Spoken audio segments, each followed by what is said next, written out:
Jambo, Senabanani, Bawoni, Salam. Welcome to Inside Africa. A former Nigerian civil servant could receive a portion of an enormous sum of damages if a British court rules against the West African nation, in a landmark case centered on a multi-billion-dollar gas deal. As part of an arrangement that Nigeria's government calls extraordinary and corrupt, Grace Tiger, the Petroleum Ministry's former head lawyer, hopes to share in the record-breaking $11.4 billion awarded to the offshore company Process and Industrial Developments, P&ID, before England's High Court. Court filings and testimonies seen by Al Jazeera show that Tiger is one of 3 Nigerians who stand to make money if the court orders Nigeria to pay the award, an outcome that could severely damage the country's economy. The other 2 are the businessmen Adetunji Adebayo and Mohammed Kuchotsi. In January 2017, a London-based arbitration panel ruled that Nigeria pay $6.6 billion to P&ID as compensation for breaching the contract awarded in 2010. That amount has since ballooned to $11 billion. $4 billion with interest. But Nigeria has refused to pay, claiming P&ID bribed officials including Tiger to secure the gas contract. In an 8-week trial that ended in March this year, the government petitioned the High Court to invalidate the arbitration award. The court's decision is expected within weeks. Analysts say if Nigeria is ordered to pay the damages, its economy could be severely damaged. The negative shock would be monumental, Olusegun Vincent, Associate Professor of Finance at Pan Atlantic University in Lagos State, told Al Jazeera. It may take us back to the pre-1999 military era, when Nigeria wasn't creditworthy, he said, pointing to the risk that the government would be unable to pay its debt. This scandal began in the late 2000s when the administration of then-President Umaru Musa Yar'Adua planned to address Nigeria's energy supply crisis by exploiting vast untapped gas reserves in its mineral-rich Niger Delta region. Seizing the opportunity, P&ID pitched an ambitious project to the Petroleum Ministry to build and operate a gas processing plant near the southern city of Calabar despite having never undertaken a project like that before. Tiger was at the center of negotiations. She worked on the contract wording, recommended to the late Rwanulakman, the petroleum minister then, that he sign a memorandum of understanding with P&ID in 2009, and witnessed his signing of the gas contract the following year. Under the terms of the agreement, the government would provide wet gas to P&ID for free over 20 years. The 2 parties would then split the processed resource, with the government using its share to help power the country's energy grid. But the project never got off the ground. P&ID never built the plant and Nigeria never provided the company with any gas. P&ID blamed the government for the failure and convinced an arbitration panel it had been wronged. The panel awarded the company damages equivalent to the total hypothetical profit the company would have made over the lifespan of the contract, $6.6 billion plus interest of $1.3 million per day from the time the contract was breached. Evidence later emerged that Tiger had received close to $10,000 from individuals and companies linked to P&ID ahead of the contract signing. Before the High Court, Tiger acknowledged having received money but said that these payments were merely gifts from a family friend, P&ID co-founder Michael Quinn. P&ID said it had done everything in its power to make the project work.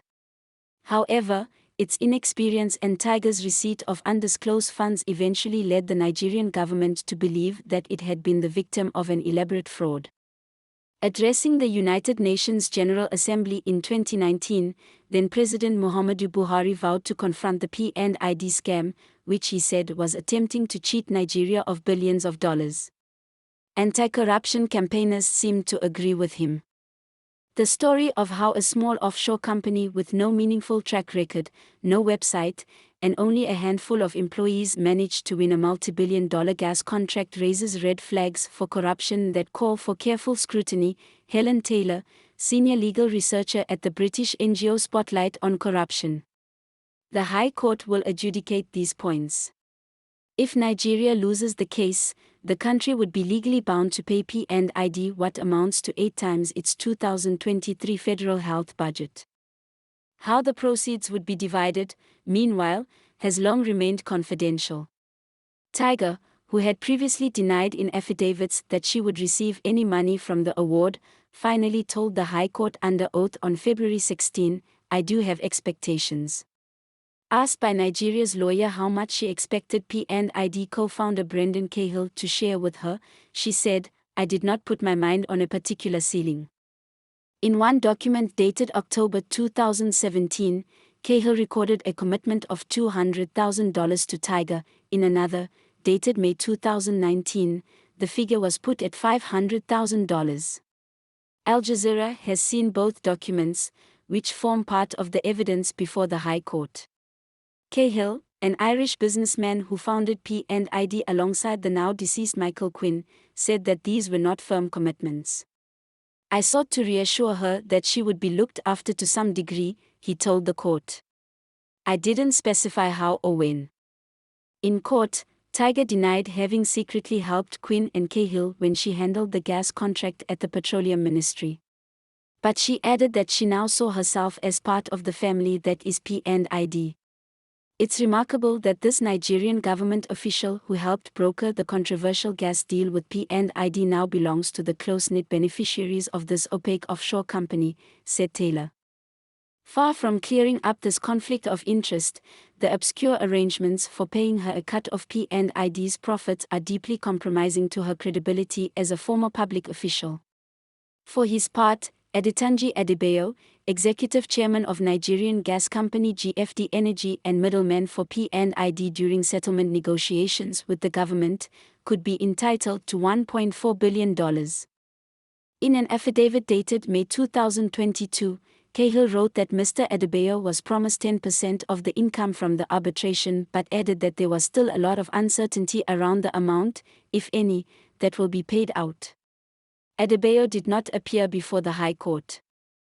Mohammed Kuchotsi, who as P&ID's commercial director assisted the firm in its relationship with the Petroleum Ministry, told the court that he believes himself to be entitled to 3% of the award, some $340 million, as per an agreement he said he reached with Quinn. Cahill confirmed the existence of that deal in his affidavit. In his own affidavit, Kuchotsi wrote that he had been friends with Luckman, the minister, since the 1960s. Before entering business, Kuchotsi had been a Nigerian politician. Asked for further comment, Kuchotsi's lawyer Eric Eifert told Al Jazeera that his client's entitlement to a 3% commission was supported by a written agreement with P&ID. He declined to share that document.